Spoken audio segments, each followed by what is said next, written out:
Deer DLA learner, course 509 এর block 3 এর সবচেয়ে বড় ইউনিটটা হচ্ছে ইউনিট নাম্বার 7 শিক্ষণ কৌশল। তো সেটা আমরা বিগত দুটো ডিসকাশনে কিছু অংশ দেখে নিয়েছিলাম, পেজ নাম্বার 39 অবধি দেখে নিয়েছিলাম। তো আজকে আমরা বাকি অংশগুলো কন্টিনিউ করব। তারপর বাকি রইল আরো দুটো ইউনিট 8 এবং 9, পরপর আপনারা দুদিনে সেই দুটো ইউনিট পেয়ে যাবেন। তো চলুন আজকে কথা না বাড়ি আমাদের বাকি যে অংশগুলো রয়েছে কোর্স 509 ব্লক 3 এর 39 এর পরের পেজ থেকে আমরা ইউনিট 7টাকে কন্টিনিউ করছি।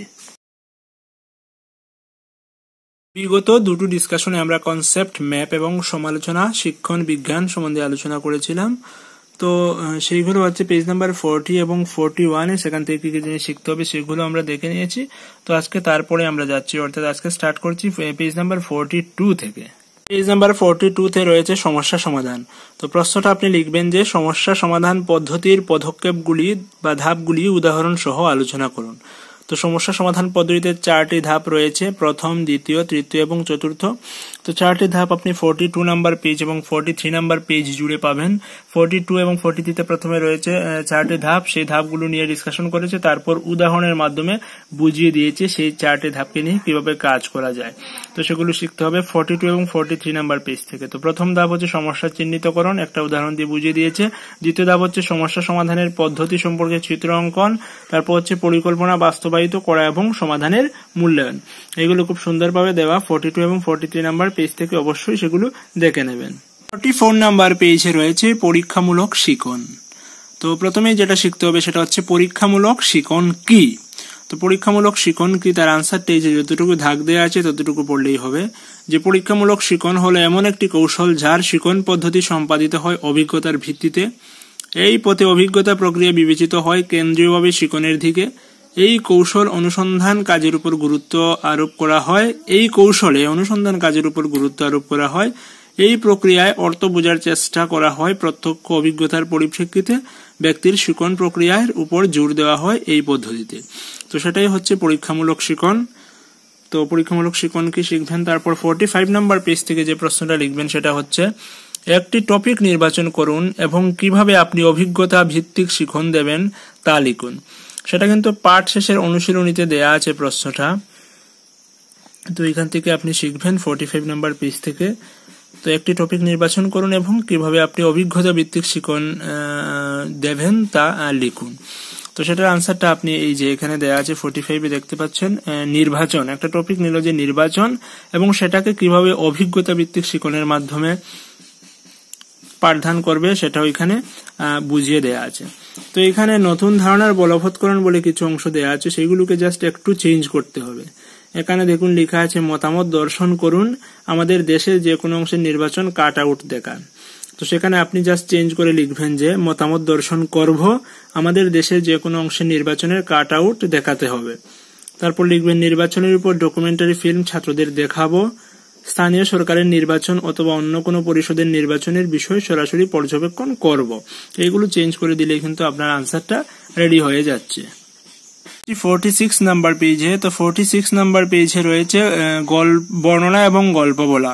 তো এগুলো একটু দেখে নিতে হবে যে এটা এমন একটা দক্ষতা যেখানে মৌখিক বা অঙ্গভঙ্গির মাধ্যমে শ্রোতাদের কাছে তুলে ধরতে হয় ঘটনাকে। এইভাবে শ্রোতাদের আটকে রাখা হয়। অবশ্যই এটি একটি শিল্প যার দ্বারা শিক্ষার্থীরা চিন্তা করতে শেখে এবং বক্তব্য শুনে যা শিখলাম তা পুনর্গঠন করতে শিখল। একজন কারক এবং একজন বক্তা হিসেবে পাঠদানকে শ্রেণীকক্ষে তিনি মনোগ্রাহী করে তুলবেন, মানে একজন শিক্ষক মনোগ্রাহী করে তুলবেন। তারা শিক্ষার্থীদের ঘটনাগুলো ছবির মাধ্যমে তুলে ধরবেন। শ্রোতাদের ঠিক পথে রাখার জন্য বর্ণনাকারী প্রশ্ন করবেন এবং শিক্ষার্থীরা এক বা দুটি শব্দের মধ্যে উত্তর দেবে। তো এগুলো হচ্ছে গল্প বা বর্ণনামূলক ক্লাসের ক্ষেত্রে শিক্ষকের কি কি কাজ করা প্রয়োজন সেগুলো এখানে দেয়া আছে।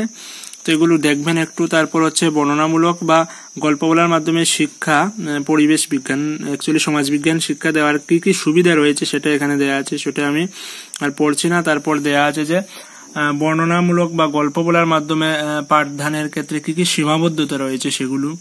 এবং একটা জিনিস হচ্ছে যে সব একক কিন্তু বা সবটা টপিক কিন্তু আমি গল্প বলার মাধ্যমে পাঠদান করতে পারবো না। তবে ইতিহাসের কিছু কিছু টপিক কিন্তু গল্প বলার মাধ্যমে আমরা পাঠদান করতে পারি, যেমন কলিঙ্গ যুদ্ধ, ডান্ডি অভিযান, ভারত ছাড়ো আন্দোলন, এইগুলো কিন্তু গল্প বলার মাধ্যমে আমরা পাঠদান করতে পারবো। তো এখান থেকে শিখবেন যে গল্প বলা বা বর্ণনার মাধ্যমে পাঠদান করার ক্ষেত্রে শিক্ষকের কি কি ভূমিকা থাকা উচিত বলে আপনার মনে হয়। তারপর শিখবেন বর্ণনা ও গল্প বলা পদ্ধতির সুবিধা এবং সীমাবদ্ধতা লিখুন, এগুলো শিখতে হবে। তো এগুলো তো সহজ জিনিস, বুঝে নিতে পারবেন। তারপর এখানে দেখুন যে প্রশ্ন করলো যে গল্প বলা পদ্ধতি ব্যবহার করার সময় কি ধরনের যত্ন করা দরকার। তো সেটা 46 নাম্বার পেজ থেকে এই যে কি ধরনের যত্ন করা দরকার, সেখানে এই ধাপগুলো শিক্ষকের কি কি আচরণ করা প্রয়োজন বলে আপনার মনে হয় সেটাকে আপনি লিখে দিলে কিন্তু সেটা হয়ে যাচ্ছে।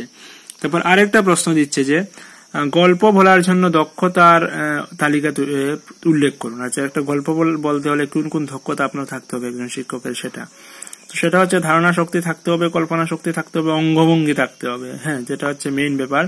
অঙ্গভঙ্গি করে কিন্তু গল্পের মতো আচরণ করতে হবে, না হলে কিন্তু আপনি স্ট্রেট দাঁড়িয়ে বলে ফেললেন, কোনো বডি ল্যাঙ্গুয়েজ থাকলো না, সেক্ষেত্রে কিন্তু গল্পটা অ্যাট্রাকটিভ হবে না, শুনতে চাইবে না শিক্ষার্থীরা। তারপর সত্যবাদিতা, তথ্য সংগ্রহ, যে গল্প বলবেন তার সম্বন্ধে যথেষ্ট তথ্য আপনার থাকতে হবে, না হলে তো গল্প বলতে পারবেনই না। ক্রম অনুযায়ী ঘটনা বর্ণনা করা, বর্ণনাকারী প্রশ্ন করা এবং উপযুক্ত পাঠ্যসূচি বেছে নেওয়া ইত্যাদি দক্ষতা থাকতে হবে, তাহলে আপনি ভালো গল্প বলতে পারবেন। তো এই হলো গল্প বলা বা বর্ণনার মাধ্যমে পাঠদান করা। তারপর রয়েছে ভ্রমণ, সেটা 47 নাম্বার পেজে শুরু হয়েছে। পেজ নাম্বার 48, ভ্রমণ সংগঠিত করার জন্য 3টি স্তরের দিকে লক্ষ্য রাখতে হবে। তো প্রথমেই যদি প্রশ্ন হয় যে সমাজবিজ্ঞানে ভ্রমণ শিখন প্রক্রিয়ায় কতটি স্তর রয়েছে, তো ক্ষেত্রে আমার আনসারটা হবে যে ভ্রমণ শিখনের ক্ষেত্রে 3টি স্তর রয়েছে। তো এবার দেখে নেওয়া যাক স্তরগুলো কি কি। প্রথম হচ্ছে পরিকল্পনা, দ্বিতীয় হচ্ছে বাস্তবায়ন, আর তৃতীয় হচ্ছে অনুসরণ। তো ভ্রমণ করতে হলে প্রথমে আমাকে একটা পরিকল্পনা করতে হবে, কোথায় ভ্রমণে যাব, কখন যাব, কিভাবে যাব। তারপর সেই পরিকল্পনাকে বাস্তবায়ন করতে হবে, তারপর সেটাকে অনুসরণ করতে হবে। অনুসরণ মানে কি, ভ্রমণে যে গেলাম, আমি যে উদ্দেশ্য নিয়ে ভ্রমণে গেলাম সেটা আমার কতটা ফলপ্রসূ হয়েছে, বা ভ্রমণে যাওয়ার পরে সেই উদ্দেশ্যগুলোকে ফলপ্রসূ করার জন্য আমাকে যা যা করতে হবে তা করতে হবে। ভ্রমণ শেষে ছাত্রছাত্রীদের কাছ থেকে ফিডব্যাক নিতে হবে, আমি যে উদ্দেশ্যে তাদের ভ্রমণ করলাম, যা শেখানোর জন্য ভ্রমণ করলাম সেটা ওরা শিখেছে কিনা তাদের কাছ থেকে সেগুলো নিতে হবে। এই ব্যাপারে অনুসরণ করতে হবে তাদেরকে। তো এই হচ্ছে কি 3টা স্টেপ। তো নিচের কোনটি ভ্রমণ সংগঠিত করার স্তর নয় বলে যদি একটা প্রশ্ন হয়, নিচের কোনটি ভ্রমণ সংগঠিত করার স্তর নয় বলে অপশনগুলো দেওয়া আছে যে পরিকল্পনা, বাস্তবায়ন, অনুসরণ, ব্যয় সংকোচন। তো আমরা বুঝতেই পারছি ভ্রমণ সংগঠিত করার 3টা স্তর রয়েছে, একটা হচ্ছে পরিকল্পনা, আর একটা বাস্তবায়ন, আর একটা অনুসরণ। কিন্তু এখানে অপশন ডি যেটা দেওয়া আছে ব্যয় সংকোচন, সেটা কিন্তু ভ্রমণ সংগঠিত করার কোনো স্তর নয়। তো আনসার হচ্ছে অপশন ডি। এমনভাবে যে কোনো প্রশ্ন হতে পারে। তো মনে রাখতে হবে যে ভ্রমণ 3টা স্তর রয়েছে, পরিকল্পনা, বাস্তবায়ন এবং অনুসরণ। তারপরে যেটা প্রশ্ন লিখতে পারেন সেটা হচ্ছে যে শিক্ষামূলক ভ্রমণের সুবিধাগুলি কি কি। সেটা কিন্তু পাঠ শেষের অনুশীলনীতে প্রশ্নটা দেয়া আছে, শিক্ষামূলক ভ্রমণের সুবিধাগুলি কি কি। তো আমরা যেহেতু পাঠ শেষের অনুশীলনী দেখবো, সেখানে দেখিয়ে দেবো প্রশ্নটা। তো সেটা আনসার কিন্তু আপনি এই যে 48 নাম্বার পেজেই পেয়ে যাচ্ছেন। দেখুন যে এই যে যতটুকু অংশ দাগ দেওয়া আছে ততটুকু শিখলেই কিন্তু সেটা আপনার শিক্ষামূলক ভ্রমণের সুবিধাগুলো সেখানে দেয়া আছে। যে ভ্রমণ সর্বদা শিক্ষার্থীদের অনুপ্রাণিত করে, শিক্ষার্থীদের মধ্যে আগ্রহ সৃষ্টি করে, শিক্ষার্থীদের সাহায্য করে মূল্যবোধ গড়ে তোলার জন্য, বিশেষ করে সামাজিক মূল্যবোধ। ভ্রমণ বহির্জগতের সঙ্গে বিদ্যালয়ে জীবনের মিশ্রণ ঘটায়, সম্প্রদায় গোষ্ঠীর সম্পদ ব্যবহারের সুযোগ সৃষ্টি করে। যদি ভ্রমণ সংগঠিত করার কোনো সুযোগ থাকে তবে অবশ্যই তা করা উচিত। তো সেটা আমরা বুঝলাম, ভ্রমণের সুবিধা, ভ্রমণের স্তরগুলো। তারপর 49 নাম্বার পেজে রয়েছে আলোচনা পদ্ধতি, আলোচনা পদ্ধতির মাধ্যমে শিক্ষাদান। তো সেখানে একটা প্রশ্ন লিখবেন যে আলোচনা সংগঠিত করার জন্য পরিকল্পনা প্রস্তুতির কতটি স্তর আছে। আমি আবার বলছি, আলোচনা সংগঠিত করার জন্য পরিকল্পনা ও প্রস্তুতির কতটি স্তর আছে। সেক্ষেত্রে আপনি 3টা স্তর পাবেন। তো এক্ষেত্রে দেখা গেল ভ্রমণের ক্ষেত্রে 3টা স্তর পাচ্ছি, আলোচনা পদ্ধতিতে পরিকল্পনা প্রস্তুতির জন্য 3টা স্তর পাচ্ছি। তো সেটা 49 নাম্বার পেজে আলোচনা করা আছে যে আলোচনা সংগঠিত করার জন্য পরিকল্পনা এবং প্রস্তুতির 3টি স্তর আছে যা নিম্নরূপ। প্রথম হচ্ছে পরিকল্পনা এবং প্রস্তুতি, দ্বিতীয় হচ্ছে পরিচালনা, আর তৃতীয় হচ্ছে মূল্যায়ন। তো এই হচ্ছে 3টা স্তর। তো একটা প্রশ্ন করা আছে যে আলোচনা পদ্ধতিতে শিক্ষার্থীদের ভূমিকা ব্যাখ্যা করো। সেটা পাঠ শেষের অনুশীলনীতে দেওয়া আছে, আলোচনা পদ্ধতিতে শিক্ষার্থীদের ভূমিকা আলোচনা করুন। তো তার আনসার আপনি এই যে 50 নাম্বার পেজে পেয়ে যাচ্ছেন।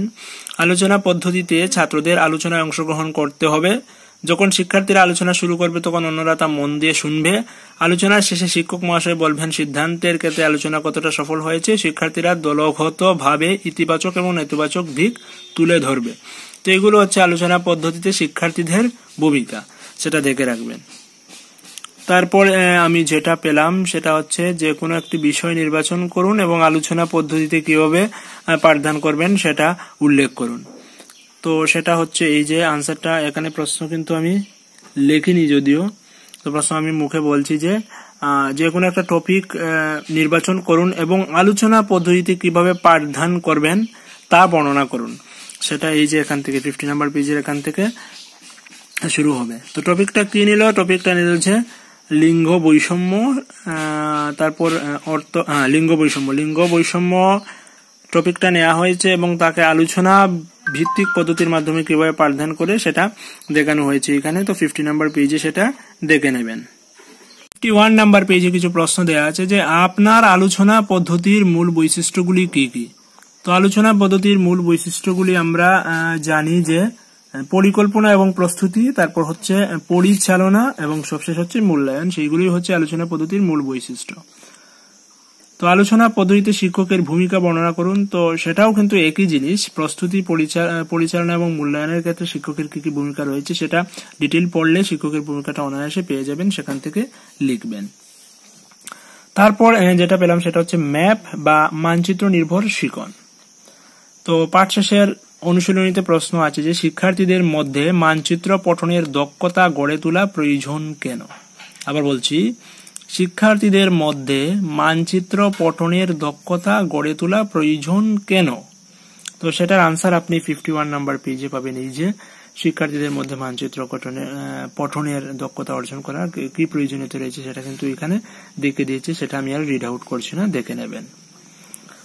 তারপরে একটা প্রশ্ন হতে পারে যে মানচিত্রে বা ম্যাপের উপাদানগুলি কি কি। ম্যাপের প্রয়োজনীয়তা আমরা অনুভব করি ভূগোল পাঠ করতে গেলে এবং কোনো কোনো ক্ষেত্রে ইতিহাসে কোন রাজার সাম্রাজ্য কতটুকু বিস্তৃত ছিল এইগুলো দেখানোর ক্ষেত্রে কিন্তু আমরা ম্যাপ ব্যবহার করি। তো সেই ম্যাপ বা মানচিত্রের উপাদান হচ্ছে 4টা উপাদান। মানচিত্রে একটা নাম থাকবে, একটা দিক নির্দেশক থাকবে, মানচিত্রের মধ্যে একটা স্কেল থাকবে যার মাধ্যমে আমরা দূরত্ব বুঝতে পারবো কোনো দুটো স্থানের, তারপর রং এবং চিহ্ন থাকবে। তো বিভিন্ন রঙের মাধ্যমে বিভিন্ন জিনিস নির্দেশ করা হয় এবং বিভিন্ন চিহ্নের মাধ্যমে বিভিন্ন জিনিস নির্দেশ করা হয়। যেমন আমরা ভূগোলের ম্যাপের ক্ষেত্রে যে নদী দেখানোর জন্য এক ধরনের চিহ্ন ব্যবহার করি, পাহাড় দেখানোর জন্য এক ধরনের চিহ্ন ব্যবহার করি, শিল্পাঞ্চল দেখানোর জন্য এক ধরনের চিহ্ন ব্যবহার করি, আর বিভিন্ন ধরনের রঙও আমরা ব্যবহার করি। যেমন রং বিশেষ করে যদি প্রাকৃতিক মানচিত্র আমরা দেখি, কোথায় অধিক বৃষ্টি বহুল অঞ্চল সেক্ষেত্রে আমরা একটা রং ব্যবহার করব, খরাপ্রবণ এলাকার জন্য আলাদা আলাদা রং ব্যবহার করবো এইগুলো। আর দিক নির্দেশক দিয়ে কি করা হয়, দিক নির্দেশক দিয়ে উত্তর, দক্ষিণ, পূর্ব, পশ্চিম বা বাকি যে দিকগুলো রয়েছে উত্তর পূর্ব, দক্ষিণ পূর্ব, এই দিকগুলো দেওয়ার জন্য কিন্তু দিক নির্দেশক থাকে। আর মানচিত্রে একটা নাম থাকবে, যে ভৌগোলিক মানচিত্র বা প্রাকৃতিক মানচিত্র বা রাজনৈতিক মানচিত্র বা সম্রাট আকবরের সাম্রাজ্য, এমন এমন নাম থাকে। তো এইগুলো হচ্ছে মানচিত্রের উপাদান। তো আমরা মানচিত্রের 4টা উপাদান পেলাম, যে মানচিত্রের নাম, দিক নির্দেশক, মানচিত্রের স্কেল এবং রং এবং চিহ্ন, এই 4টি উপাদান। 52 নাম্বার পেজে আমরা দেখব যে মানচিত্র পাঠে কি কি দক্ষতার প্রয়োজন। তো মানচিত্র পাঠে এই দক্ষতাগুলোর প্রয়োজন যে টিকা নির্দেশ, মানচিত্রের স্কেল চেনা এবং দূরত্ব গণনা শেখা, রং পড়া, চিহ্ন পড়া এবং বিভিন্ন ধরনের মানচিত্রের উপর অনুমান প্রস্তুত করা, সেইগুলো কিন্তু দক্ষতা থাকতে হবে। তাহলে আপনি মানচিত্র পাঠ করাতে পারবেন, শেখাতে পারবেন, মানচিত্রের মাধ্যমে কি কি জিনিস শেখানো যায় সেটা। তো সেই পয়েন্টগুলো কিন্তু ডিসকাশন করা আছে 53 নাম্বার পেজ থেকে কন্টিনিউ হয়েছে। তো প্রথমে আমরা যেটা পাবো সেটা হচ্ছে দিক নির্দেশ। মানচিত্রের উপরের দিকে বা ডান দিকে একটা দিক নির্দেশক থাকে। তো দিক নির্দেশকের মাধ্যমে উত্তর, দক্ষিণ, পূর্ব, পশ্চিম সেগুলো দেখে দেওয়া হয়। তো সাধারণত মানচিত্রের উপরের দিকটা হচ্ছে কি উত্তর দিক নির্দেশ করে। আবার দিক নির্দেশক কিন্তু 2 ধরনের থাকতে পারে, একটা হচ্ছে কার্ডিনাল ডিরেকশন আর একটা হচ্ছে ইন্টারমিডিয়ারি ডিরেকশন। তো কার্ডিনাল ডিরেকশনের ক্ষেত্রে সেটা হচ্ছে 4টা দিক থাকবে, শুধু উত্তর, দক্ষিণ, পূর্ব, পশ্চিম। আর ইন্টারমিডিয়ারি ডিরেকশনের ক্ষেত্রে বাকি যে 4টা দিক সেগুলো থাকবে, যে উত্তর পূর্ব, দক্ষিণ পূর্ব, দক্ষিণ পশ্চিম, উত্তর পশ্চিম, এই দিকগুলো থাকবে। তো নিশ্চয়ই বুঝে গেছেন। দিক নির্দেশক 2 ধরনের হতে পারে, একটা হচ্ছে কার্ডিনাল ডিরেকশন হতে পারে আর একটা হচ্ছে ইন্টারমিডিয়ারি ডিরেকশন হতে পারে। ইন্টারমিডিয়ারি ডিরেকশনেও 4টা দিক থাকছে, আবার কার্ডিনাল ডিরেকশনেও 4টা দিক থাকছে। কার্ডিনাল ডিরেকশনে 4টা দিক হচ্ছে উত্তর, দক্ষিণ, পূর্ব, পশ্চিম, আর ইন্টারমিডিয়েট ডিরেকশনে হচ্ছে বাকি 4টা দিক, অর্থাৎ উত্তর পূর্ব, দক্ষিণ পূর্ব, উত্তর পশ্চিম, দক্ষিণ পশ্চিম, এমন এমন দিকগুলো থাকছে। তো টোটাল মানচিত্রের ক্ষেত্রে আমরা 8টা দিক পেয়ে যাচ্ছি। 8টা দিক কি কি নিশ্চয়ই আপনি বুঝে গেছেন। যাই হোক, তো প্রশ্নটা এমন হবে যে মানচিত্রের উপরের অংশ কোন দিক নির্দেশ করে, উত্তর, দক্ষিণ, পূর্ব নাকি পশ্চিম? তো সেটা আমরা জানি মানচিত্রের উপরের অংশ সর্বদা উত্তর দিক নির্দেশ করে, অপশন এ। তারপর আমরা নিচে যাচ্ছি, যেমন কিছু প্রশ্ন দেওয়া আছে যে মধ্যপ্রদেশের পূর্বে কোন রাজ্য অবস্থিত। সেক্ষেত্রে আপনি পূর্ব কোন দিক বুঝতে হবে মানচিত্র দেখে, তাহলে আপনি বলতে পারবেন যে মধ্যপ্রদেশের পূর্ব দিকে ছত্তিশগড় অবস্থিত। মানচিত্রের মধ্যে কিন্তু সবটা জায়গার নাম লেখা থাকে, তো আপনি কি দিকগুলো যদি শিখিয়ে দিতে পারেন স্টুডেন্টদের, তাহলে যদি আপনি জিজ্ঞেস করেন যে নাগাল্যান্ডের দক্ষিণে কোন দেশ অবস্থিত, তাহলে ওরা দেখে বুঝতে পারবে যে সেটা মায়ানমার অবস্থিত। তাহলে আগে কি করতে হবে, দিকগুলো ওদেরকে দেখাতে হবে কোনটা কোন দিক। তারপর রয়েছে ম্যাপ এবং স্কেল এর দূরত্ব। তো ম্যাপ বা স্কেল হলো এমন একটা মাধ্যম যা প্রতিটি মানচিত্রে উল্লেখ করা থাকে। প্রতিটি ম্যাপের নিজস্ব স্কেল থাকে, ইহা মানচিত্রের এবং ভূপৃষ্ঠের দূরত্ব পরিমাপ করে। তো প্রশ্ন হচ্ছে ম্যাপ স্কেল বলতে কি বুঝো। তো ম্যাপ স্কেল বলতে আমরা কি বুঝি সেটা ওইখানে দেখে নিলাম 54 নম্বর পেজে। তো ম্যাপ স্কেল আবার 3 ধরনের হতে পারে, সেগুলো একটা হচ্ছে বার স্কেল, একটা হচ্ছে চলমান স্কেল, একটা হচ্ছে গ্রাফিক স্কেল, সেটাও মনে রাখতে হবে। তারপর আমরা পেলাম রঙের গঠন। তো মানচিত্রের বিভিন্ন রং দেখেও কিন্তু আমরা অনেক তথ্য পেতে পারি। যেমন যদি গাছের ছায়া নির্দেশ করে নিচু জায়গা, শেড নির্দেশ করে নিচু জায়গায় নিচু জায়গার উচ্চতা সমুদ্রস্তর থেকে কতটুকু, সেটা কিন্তু যদি আমার কাছে এখন ম্যাপ অ্যাভেলেবল না তাহলে দেখিয়ে দিতাম যে প্রাকৃতিক মানচিত্রে কিন্তু নিচে একটা বক্স থাকে, দেখবেন বক্সের মধ্যে বিভিন্ন কালার দেয়া থাকে এবং বলা থাকে যে সমুদ্রতল থেকে 200 মিটার, সমুদ্রতল থেকে 50 মিটার, সমুদ্রতল থেকে 10 মিটার, এমন এমন করে উচ্চতা দেয়া থাকে এবং এক এক উচ্চতায় এক এক কালার দেয়া থাকে এবং সেই কালারগুলো ম্যাপের মধ্যে দেয়া থাকে। সেক্ষেত্রে আপনি দেখে বুঝতে পারবেন যে সেই জায়গাটা সমুদ্রতল থেকে কতটুকু উপরে। সেটা কিন্তু বিভিন্ন রঙের মাধ্যমে বুঝিয়ে দেওয়া যায়। তো জমির উচ্চতা কিভাবে পরিমাপ করা হয় সেটাও কিন্তু বলে দেওয়া আছে। জমির উচ্চতা পরিমাপ করার ক্ষেত্রে মানচিত্রের যে উপাদান ব্যবহার করা হয় তাকে বলা হয় লেজেন্ড। সেটা একটা প্রশ্ন হতে পারে যে রং তো আমরা ব্যবহার করবো বিভিন্ন রঙের মাধ্যমে বিভিন্ন কিছু, হয়তো আমি উচ্চতা বললাম, শুধু উচ্চতার জন্য নয়, অধিক বৃষ্টিপাত যুক্ত অঞ্চলের জন্য এক ধরনের রং ব্যবহার করতে পারে, খরা প্রবণ অঞ্চলের জন্য এক ধরনের রং ব্যবহার করতে পারে, মাঝারি বৃষ্টিপাত যুক্ত অঞ্চলের জন্য এক ধরনের রং ব্যবহার করতে পারে। তো বিভিন্ন রঙের মাধ্যমে বিভিন্ন এলাকা চিহ্নিত করিয়ে দিতে পারে। তো তারপরে হচ্ছে জমির উচ্চতা পরিমাপ করার জন্য যে উপাদান ব্যবহার করা হয় সেটাকে বলা হয় লেজেন্ড। সেখানে লেজেন্ড স্পেলিংটাকে ভুল লিখেছে, তো সেটা আনসার এই যে এখানে লেখা আছে। মানচিত্রের যে উপাদান ব্যবহার করে জমির উচ্চতা পরিমাপ করা যায় তাকে কি বলে? তো সেটা হচ্ছে লেজেন্ড। তারপর হচ্ছে মানচিত্রের চিহ্ন। তো মানচিত্রের চিহ্ন আবার 2 ধরনের হতে পারে। একটা হচ্ছে ট্রেডিশনাল মেথড, আমরা যেগুলো সচরাচর ব্যবহার করা হয়, আর একটা হচ্ছে নিজের তৈরি মেথড, আমরা নিজে তৈরি করেও চিহ্ন ব্যবহার করতে পারি। যেমন সাধারণত পাহাড়ের ক্ষেত্রে কি করা হয়, প্রচলিত পদ্ধতিতে ভূগোলে পাহাড়কে এইভাবে চিহ্নিত করা হয়, এইভাবে চিহ্ন দেওয়া আছে মানে সেটাকে আমরা পাহাড় বুঝি। তো এক্ষেত্রেও যে আমি পাহাড়কে অন্যভাবেও লিখি, যে পাহাড় লিখে আমি চিহ্ন দিয়ে দিলাম, গাছ দিয়ে দিলাম, গাছ মানে হচ্ছে আমার মানচিত্রের ক্ষেত্রে পাহাড়। সেক্ষেত্রে আমি আমার মানচিত্রে কিন্তু এই প্রচলিত চিহ্ন ব্যবহার না করে আমার যে চিহ্নটা দিয়েছি গাছের ছবি, সেটাও দিতে পারি পাহাড়ের জায়গায়। তো সেটা হচ্ছে 2 ধরনের চিহ্ন, একটা হচ্ছে প্রচলিত চিহ্ন আমরা ব্যবহার করতে, একটা নিজস্ব চিহ্ন আমরা ব্যবহার করতে পারি, অপ্রচলিত চিহ্ন আমরা ব্যবহার করতে পারি, দুটোই আমরা ব্যবহার করতে পারি। তো এক্ষেত্রে কিন্তু আপনাকে নিচের দিকে বুঝিয়ে দিতে হবে যে এই চিহ্নের মানে কি। এই চিহ্নের মানে যদি বুঝিয়ে না দেন তাহলে তো বোঝা যাবে না সেটা কি। তারপর হচ্ছে বিভিন্ন মানচিত্র সম্পর্কিত অনুমান তৈরি করা। এটা দেখুন যে একটা প্রশ্ন আপনি খুঁজছেন যে অধিক কফি উৎপাদক অঞ্চলের ক্ষেত্রে কিভাবে বৃষ্টিপাত কেমন হওয়া দরকার, জমির উচ্চতা কেমন হওয়া দরকার, সেটা আপনি তথ্য খুঁজছেন। তো সেটা আপনি কিন্তু মানচিত্র দেখেও বের করতে পারেন। প্রথমে কি করবেন, আপনি দেখবেন যে শস্য উৎপাদক অঞ্চলের ম্যাপ দেখলেন, সেক্ষেত্রে আপনি খুঁজে বার করতে পারবেন কোথায় কফি উৎপাদন হচ্ছে, কফি উৎপাদক অঞ্চলগুলো খুঁজে বার করলেন। হ্যাঁ, তারপর আপনি চলে গেলেন বৃষ্টিপাতের ম্যাপে, বৃষ্টিপাতের ম্যাপে দেখলেন যে ওই অঞ্চলের বৃষ্টিপাত কেমন, সেটাও কিন্তু এই যে চিহ্নের মাধ্যমে বুঝিয়ে দেওয়া যাবে বা ওই রঙের মাধ্যমে বুঝিয়ে দেওয়া যাবে বার্ষিক বৃষ্টিপাত কতটুকু হয়। তো সেক্ষেত্রে আপনি সেখান থেকে বুঝে নিতে পারবেন যে কফি উৎপাদক অঞ্চলের ক্ষেত্রে বার্ষিক বৃষ্টিপাতের পরিমাণ কেমন। তারপর আপনি মাটির ধরন চাইছেন, কি ধরনের মাটির মধ্যে কফি ভালো উৎপাদন হয়, তো সেক্ষেত্রে মাটির ধরনের ম্যাপে গেলেন, গিয়ে ওই অঞ্চল দেখলেন যে ওই অঞ্চলে মাটির ধরন কি সেটা বুঝে গেলেন। তারপর সমুদ্রতল থেকে তার উচ্চতা কত, সেগুলো কিন্তু সব ইনফরমেশন কিন্তু আলাদা আলাদা ম্যাপ থেকে পেয়ে যাবেন। তো প্রথমে আপনি একটা স্থান নির্ণয় করলেন যে কফি উৎপাদক অঞ্চল হচ্ছে গিয়ে কর্ণাটক। তারপর আমি কর্ণাটকের ভূমিরূপ দেখলাম, কর্ণাটকের বৃষ্টিপাত দেখলাম, সবকিছু দেখে কিন্তু সেই ক্ষেত্রে আমার কফি উৎপাদনের ক্ষেত্রে প্রয়োজনীয় জলবায়ু এবং আবহাওয়ার ইনফরমেশন আমরা পেয়ে যেতে পারি। তো সেগুলো হচ্ছে বিভিন্ন মানচিত্র সম্পর্কে বিভিন্ন অনুমান আমরা তৈরি করতে পারি। সেগুলো হচ্ছে মানচিত্র ব্যবহারের সুবিধা, এবং এই দক্ষতাগুলো আমাদের থাকতে হবে মানচিত্র শেখাতে গেলে, তাহলে আমরা কিন্তু শিক্ষার্থীকে মানচিত্র শেখাতে পারবো, আদারওয়াইজ আমাদের একটু কষ্ট হবে, সমস্যা হবে। তো এই হচ্ছে ইউনিটের মোটামুটি শেষ অংশে আমরা চলে এসেছি। তারপর কিছু প্রশ্ন দেওয়া আছে, দেখুন যে দক্ষিণ এবং পশ্চিমের মধ্যে কোন দিক নির্দেশ করে। তো দক্ষিণ এবং পশ্চিমের মধ্যে হচ্ছে দক্ষিণ পশ্চিম দিক নির্দেশ করে, সাউথ ওয়েস্ট। আছে সিকিমের সঙ্গে সম্পর্কিত পশ্চিমবঙ্গ কোন দিকে অবস্থিত। তো পশ্চিমবঙ্গ সিকিমের দক্ষিণ দিকে অবস্থিত।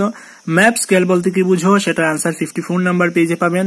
ম্যাপ স্কেল 3 ধরনের, নাম কি? একটা হচ্ছে বার স্কেল, একটা হচ্ছে চলমান স্কেল, একটা হচ্ছে গ্রাফিক স্কেল। তারপর হচ্ছে আমরা কিভাবে ম্যাপ স্কেল ব্যবহার করে দক্ষতার উন্নয়ন ঘটাতে পারি। তো সেটা আনসার হচ্ছে দলবদ্ধভাবে অ্যাটলাস ব্যবহার করে, অ্যাটলাস মানে হচ্ছে ম্যাপ স্কেল ব্যবহারের দক্ষতা উন্নয়ন ঘটানো যায়। তারপরে প্রশ্ন হচ্ছে রাজনৈতিক মানচিত্রের রং কি নির্দেশ করে। সেটা আনসার হচ্ছে রাজনৈতিক মানচিত্রের রং বিভিন্ন রাজনৈতিক একক নির্দেশ করে। তারপরে প্রশ্ন হচ্ছে লেজেন্ড অফ কালার্স কি নির্দেশ করে। সেটা হচ্ছে ভূমির উচ্চতা এবং গভীরতা নির্দেশ করে লেজেন্ড অফ কালার্স। তারপরে প্রশ্ন হচ্ছে মানচিত্র চিহ্ন কিসের প্রতিনিধিত্ব করে। তো মানচিত্রের উপর পৃথিবীর বিভিন্ন সম্পদকে প্রতিনিধিত্ব করে মানচিত্রের চিহ্ন। তারপরে প্রশ্ন হচ্ছে গিয়ে দু ধরনের চিহ্নগুলি কি কি। তো দুই ধরনের চিহ্ন হচ্ছে প্রচলিত এবং অপ্রচলিত, মানে কনভেনশনাল এবং নন কনভেনশনাল মানচিত্রের চিহ্নগুলোকে ব্যবহার করা যায়। তারপরে সর্বশেষ যেটা পাঠ শেষের অনুশীলনী রয়েছে, তার আনসারগুলো কোথায় দেয়া আছে সেগুলো আমি দেখিয়ে দিচ্ছি, প্রশ্নগুলো এবং আনসারগুলো কোন পেজে। তো সেই পেজটাকে কিন্তু ফেসবুকে আমি আপলোড করে দেবো, SM10 tutorial Facebook page visit করুন। ভিজিট করলে কিন্তু সেই পেজটা পেয়ে যাবেন, সেখান থেকে আপনি দেখে নেবেন যে আনসারটা কোন পেজে রয়েছে ইউনিট 7-এর, এবং সেখান থেকে আপনি শিখে নিতে পারবেন। তো আজকে এখানেই রাখছি, পরবর্তীতে দেখা হচ্ছে বাকি ইউনিটগুলো নিয়ে। ততক্ষণ ভালো থাকবেন, keep studying and stay tuned with SM10 tutorial. Thank you.